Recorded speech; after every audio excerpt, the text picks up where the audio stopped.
توشہ Khana case میں chairman P T I Imran Khan پر فرد جرم عائد کر دی گئی، تاہم انہوں نے صحت جرم سے انکار کر دیا۔ تفصیلات کے مطابق اسلام آباد میں ایڈیشنل سیشن جج کی عدالت میں chairman P T I Imran Khan کے خلاف توشہ خانہ کیس کی فوجداری کارروائی پر سماعت ہوئی۔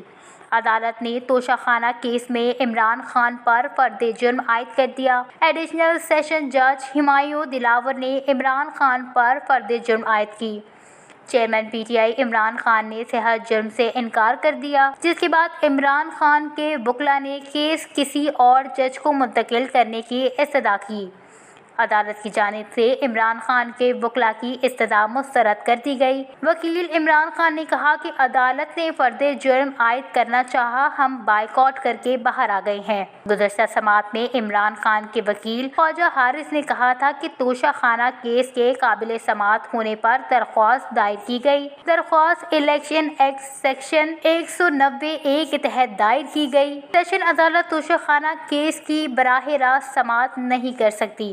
عمران خان کے وکیل خواجہ حارث نے عدالت کے دائرہ اختیار پہ اعتراض اٹھاتے ہوئے عدالت میں الیکشن ایکٹ کا سیکشن 190 اور 193 پڑھ کر سنایا تھا۔ بعد ازاں سیشن عدالت نے توشہ خانہ کیس میں عمران خان کی عدالت کے دائرہ اختیار اور درخواست کے ناقابل سماعت ہونے سے متعلق درخواستیں مسترد کر دی تھیں۔ سیشن عدالت نے فیصلہ کیا تھا کہ توشہ خانہ کیس میں عمران خان پر فرد جرم 10 مئی کو عائد کی جائے گی، جبکہ عدالت نے عمران خان کو ذاتی حیثیت میں 10 مئی کو طلب کر لیا۔